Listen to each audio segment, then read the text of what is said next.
retour dans l'Africa Newsroom pour la deuxième partie. Nous sommes toujours en compagnie de Abdoulaye Touré, consultant dans le digital, Achille Boma, responsable des ventes à l'international à Eri Bancaire, et de notre éditorialiste Daoud Attal. Tout de suite le dossier du jour.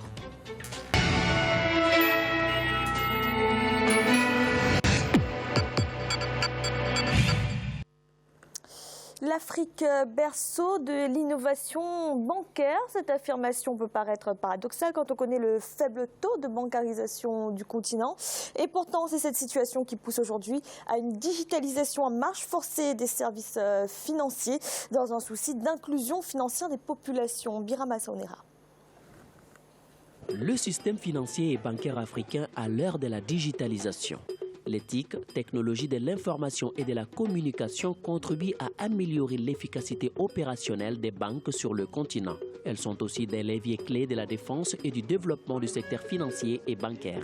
À travers les nouvelles technologies, la digitalisation est devenue un enjeu de taille sur le continent africain pour les banques et autres établissements financiers. Des cartes bancaires d'utilité diverses ont également été créées pour permettre aux clients d'effectuer des achats ou faire des opérations de toutes sortes. Quels sont les avantages de digitalisation de la banque? Quels en sont les inconvénients? Les nombreuses innovations digitales qui ont récemment été mises en place ont-elles servi à révolutionner le système bancaire? La transformation digitale est aujourd'hui au cœur des préoccupations du système financier africain. Grâce à cette avancée technologique, le monde physique est en train de disparaître au profit du monde virtuel. Les banques nouent des partenariats avec des entreprises qui développent des solutions digitales afin de trouver le meilleur moyen d'attirer plus de clients. Aujourd'hui, la digitalisation a permis aux établissements financiers et bancaires de révolutionner davantage le monde des affaires. La digitalisation de la banque, c'est de permettre en fait la distribution des services bancaires à toute la population de manière assez rapide, sans coût d'infrastructure technique important. Ça permet aux clients, aux usagers de la banque, de profiter de services sans les inconvénients d'aller à une agence ou de faire la queue pour avoir une information, un retrait, etc., un paiement. Le mobile banking est considéré comme un outil propice à la digitalisation des opérations bancaires en Afrique. Il a permis d'améliorer l'inclusion financière à travers l'intégration de certaines populations, soit à faible revenu, soit dans les zones rurales qui n'ont pas accès au marché bancaire traditionnel. De nombreuses innovations illustrent cette nécessaire mutation. Si on voit aujourd'hui l'ancienneté des banques en Afrique, c'est plus de 40 ans. Mais aujourd'hui, tu peux partir dans un pays de l'Afrique de l'Ouest, tu rassembles l'ensemble des clients, de l'ensemble des banques dans ce pays, ça ne dépasse pas plus d'1 million, plus de 2 millions. Or que tu prends le Orange Money qui est à côté, lui seul, il a un peu plus de 2 à 3 millions de clients en moins de 5 ans à 6 ans d'existence. Donc ce qui donne à réfléchir par rapport à la lourdeur même du système financier classique bancaire. Donc ça veut dire quelque part qu'avec l'utilisation de ces nouvelles technologies-là, on a réussi à faire venir beaucoup plus de personnes vers les services financiers.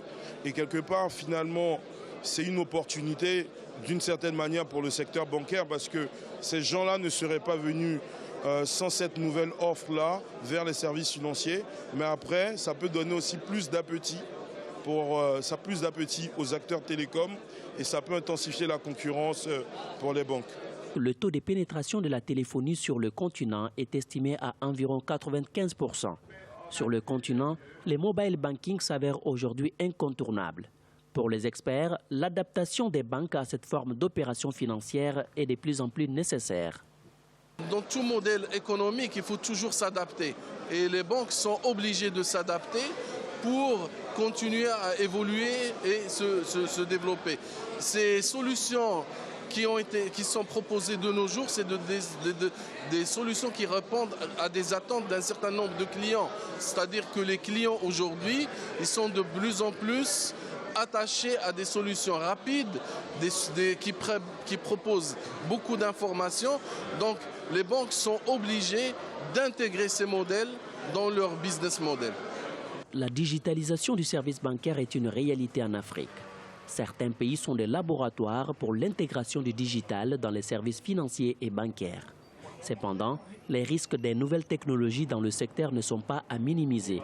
La vraie problématique, c'est de savoir comment tirer profit de ces nouvelles technologies tout en adoptant la meilleure régulation et les meilleurs dispositifs pour maîtriser les risques. Les risques sont des risques liés à la cybercriminalité, les risques sont liés à la protection des données des clients, les risques sont portés sur la protection des transactions, mais aussi sur la lutte anti-blanchiment également, parce que, comme vous le savez, dans les nouvelles technologies, il y a de nouvelles contraintes opérationnelles, des contraintes technologiques à prendre en considération par les régulateurs et par les banques elles-mêmes.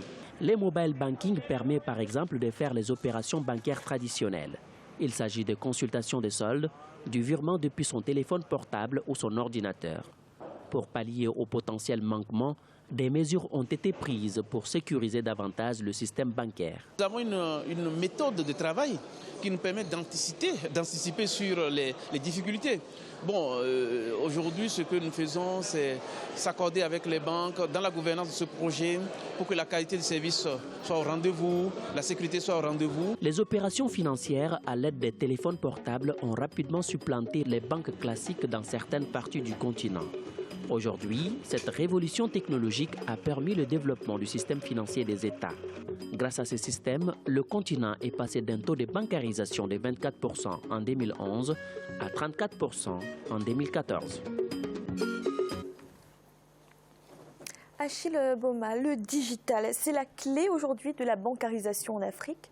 Alors, on peut considérer effectivement que le digital est la clé de la bancarisation en Afrique aujourd'hui, puisqu'nous sommes confrontés à un continent en mal d'infrastructures, qui aujourd'hui a une population qui, pour peu ou prou, 60% se trouve dans des zones rurales, et donc avec faible densité et peu d'agences. On ne va pas retrouver une agence dans toutes ces zones-là. Et donc il va falloir également aider les commerçants, paysans ou autres, qui sont dans ces zones-là, à disposer d'une monnaie. La monnaie fiduciaire étant donc rare à ce moment-là. Ils vont devoir utiliser une monnaie électronique qui va leur permettre de faire des transactions, et c'est ce qu'on va voir petit à petit arriver, des transactions qui vont être l'achat ou la vente d'un bien agricole, tout comme des services médicaux. Donc effectivement, oui, c'est mettre vraiment à portée de tous cette capacité à pouvoir détenir un pouvoir d'achat. Abdoulaye Touré, donc le numérique, le digital, c'est un peu le levier de l'inclusion financière sur le continent, on peut dire ça? Tout à fait. C'est-à-dire, en fait, les banques traditionnelles, au bout de 50 ans d'existence sur les territoires, ne sont pas présentes, ne couvrent pas l'ensemble du territoire. Aujourd'hui, avec des réseaux, on est en mesure de capter partout. Mais il y a juste, en fait, une confusion à ne pas faire, c'est qu'aujourd'hui, le mobile banking répond à une demande. Mais ça ne va pas remplacer les services bancaires. Parce qu'aujourd'hui, il y a certaines choses qui se font, notamment en termes d'épargne et pas mal de choses. Il y a des risques réglementaires aujourd'hui qui ne sont pas réglés. Notamment Donc une banque entièrement digitale, ce n'est pas possible? Si, c'est possible, mais il faut aujourd'hui qu'il y ait vraiment les banques et les sociétés de télécom travaillent ensemble. C'est-à-dire ne pas se voir comme d'éternels concurrents. Orange a déjà commencé aujourd'hui en achetant des actions de banque, et je pense qu'ils vont descendre sur le continent africain très probablement dans les mois à venir. Ce qui va se passer dans ce genre de situation, c'est qu'aujourd'hui, on a le problème d'interopérabilité. C'est-à-dire, si on prend le cas de MTN et de Orange Money, en fait, on ne peut pas s'échanger. Donc, il y a ce réel problème-là. Donc, il faut que cette interopérabilité se fasse pour que tout, par exemple, l'agriculteur puisse acheter les engrais à quelqu'un qui est sur un autre opérateur, ne plus se soucier de type d'opérateur. Alors, quelles sont les limites, Achille Boma, de cette digitalisation alors? Tout d'abord, pour revenir sur un point qui vient d'être cité là sur l'interopérabilité, il existe, moi j'ai pu voir qu'il existait aujourd'hui en Afrique des solutions qui ont été développées afin de pallier à ce manque. Il y a des solutions, 2 ou 3 que j'ai pu voir, dont une qui s'appelle Cachabriva, par exemple, qui va vous permettre justement cette interopérabilité. Donc oui, effectivement, c'est quelque chose qui est étudié, et je pense que l'Afrique est vraiment motrice dans ce sens-là. Elle crée des solutions à ces problématiques qu'elle connaît. Mais quelles sont les limites de cette transition digitale? Parce qu'on le voit, les pays africains essayent d'enclencher ce processus, mais il y a encore des difficultés. Alors, Les difficultés, tout à l'heure, j'évoquais les problèmes en termes d'infrastructure que nous avons. Il y a également des problématiques qui sont réelles. Effectivement, on a le mobile qui est entré dans tous les foyers, mais ce mobile, certes, ne va pas être utilisé en termes de smartphone pour tous, puisqu'on a une question de réseau. On va avoir besoin d'avoir des outils qui permettent des transactions sur de la 2G plutôt que de la 3G, puisque tout le monde n'a pas accès au débit. Donc je pense que le vrai frein va se trouver à ce niveau-là. Après, il y a toute cette question de régulation sur laquelle il va falloir se pencher réellement et voir s'il ne faut pas, à un moment ou à un autre, je ne suis pas totalement de l'avis que les opérateurs téléphoniques, télécoms vont s'associer avec les banques, mais je pense que les banques doivent récupérer ce marché qui est le leur et donc s'équiper de telle sorte à pouvoir pallier à cette marche en avant qu'ont fait les opérateurs télécoms et qui, justement, tentent de contourner ces opérateurs, tentent de contourner le régulateur en allant investir dans une banque. Ce qui est vrai, mais en réalité, il y a 2 ou 3 mois, Orange a été retoqué par la banque centrale. Parce qu'en fait, ils faisaient les transferts de la France depuis la zone CFA, ce qui n'est pas permis parce que... Donc, ces problèmes réglementaires, tant qu'on n'a pas une licence de banque, va toujours considérer une limite en fait. Donc, on a vu le cas en Asie, où les grosses sociétés, par exemple, aujourd'hui font des télécoms, banques et la grande distribution. C'est qu'aujourd'hui, il faut vraiment cette synergie. Soit des partenariats solides, soit une banque casse tous les codes, achète un opérateur téléphonique et crée sa propre solution. Daouda, là on est en train de parler de ces opérateurs, etc. La transition digitale et le fait des opérateurs du secteur privé, mais est-ce que les États ont également un rôle à jouer pour soutenir cette transition digitale ? Oui, déjà dans la réalisation d'infrastructures. Je pense que cette transition digitale ne se fera qu'avec une bonne connectivité. Par exemple, un certain nombre d'infrastructures qui permettent que toutes ces opérations puissent être possibles. Et puis la législation, ça a été évoqué tout à l'heure, je pense qu'il faut remuer un petit peu la législation de manière à permettre une certaine forme d'opérationnalisation efficace de la transition digitale. Et je voudrais revenir sur un point qui a été évoqué aussi tout à l'heure, c'est-à-dire que je pense qu'il y a cette synergie qui se fait. Je prends l'exemple du groupe Wari, que beaucoup connaissent, qui vient de racheter l'opérateur de Millicom Tigo au Sénégal. Et donc, mais par contre, Wari est présent dans beaucoup de pays africains. Et donc, je pense que c'est en train de se faire, parce que là, vous allez avoir un groupe dans lequel il y aura une institution de transfert d'argent qui est liée au secteur bancaire. Il y aura un opérateur de téléphonie mobile qui est le deuxième opérateur au Sénégal et qui pèse quand même lourd et qui est présent d'ailleurs, Millicom, dans un certain nombre de pays, RDC, etc. Et je crois que ça a été rendu possible grâce à aussi la diligence de l'État. Donc, pour revenir sur votre question, l'État peut aussi jouer un rôle majeur là-dessus, d'essayer de créer des ponts entre les opérateurs de téléphonie, les banques et les clients de manière générale. Mais je terminerai mon propos sur une chose, c'est-à-dire qu'il ne faut pas non plus considérer que le digital, c'est seulement la téléphonie mobile. Il y a aussi la banque classique. Et aujourd'hui, en Afrique, on a du retard. Les pays ne sont pas bancarisés au même taux, au même niveau dans chaque pays. Mais les services bancaires, on doit pouvoir les baisser.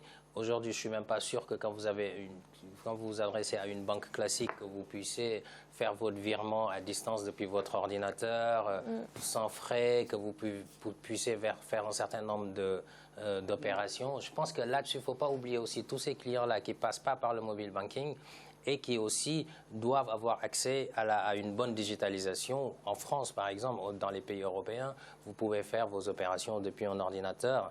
Et ça aussi, on ne doit pas oublier les clients. Alors justement, Hachim Boma, il y a des pays aujourd'hui, les pays africains, qui sont plus avancés que d'autres sur le continent et qui pourraient servir de moteur dans cette transition digitale. Parmi les modèles que nous pouvons avoir, il y a le Kenya, par exemple, qui est énormément avancé dans cette partie. Mais je vais plutôt vous amener vers un exemple qui est très probant, qui est celui de Dangote avec SunTrust Bank. Alors, aujourd'hui, c'est la banque digitale.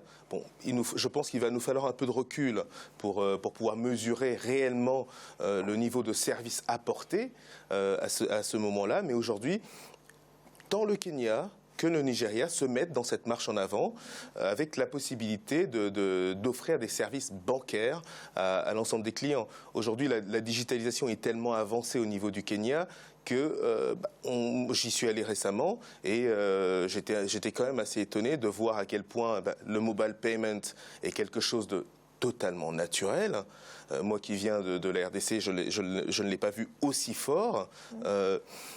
Le mobile payment donc est très avancé. On a l'utilisation de tous les services, hein, puisqu'aujourd'hui la banque doit justement, je pense que nous allons arriver vers cela, mais la banque aujourd'hui va proposer plus de services. La prestation bancaire devient service et il y a une forme d'ubérisation de la banque qu'on va pouvoir obtenir et c'est ce qu'on voit justement dans ces pays-là. Abdoulaye Touré, les cadres légaux sont favorables dans les pays africains à l'essor de cette transition digitale ? Aujourd'hui, oui, tout à fait. Ouais. En fait, les gouvernements ont pris conscience aujourd'hui que pour s'en sortir, pour donner l'information partout, il faut vraiment que ce cadre digital soit développé. Par exemple, aujourd'hui, des exemples que je vois dans la vie quotidienne, quand pour payer les frais de soutien de son enfant, on envoie un virement mobile banking 5 000 francs CFA au professeur. Donc aujourd'hui, c'est rentré dans les mœurs et il y a vraiment cette facilitation. Mais ce qu'il faut rajouter aussi dans tout ce qui est cette digitalisation, c'est que ça ne s'arrête pas, comme il a dit, aux télécoms. Aujourd'hui, on a des objets connectés, on a pas mal de choses qui se font, qui vont permettre aujourd'hui à l'Afrique de trouver son propre modèle. Et ce modèle ne sera pas celui qui existe en Occident. Il viendra en fait de nos besoins locaux qui se développeront et on trouvera notre propre solution. Merci. Et tout de suite, un rappel des titres qui ont été développés en début de cette émission. Au Soudan du Sud, un accord a été signé ce dimanche 4 juin entre le gouvernement et des représentants de la rébellion SPLA de l'ancien vice-président Riek Machar. L'accord concerne l'État de Yeïl. Et si le texte a bien été signé par les deux parties, la rébellion apparaît divisée. Et au Cameroun, une trentaine de militaires engagés dans la lutte contre le groupe terroriste Boko Haram ont été mis aux arrêts. Ils avaient manifesté pour le paiement de leurs primes et leurs relèves. Ils risquent désormais des sanctions disciplinaires. Nous avons marqué une nouvelle pause. Un instant, la troisième partie de l'Africa Newsroom.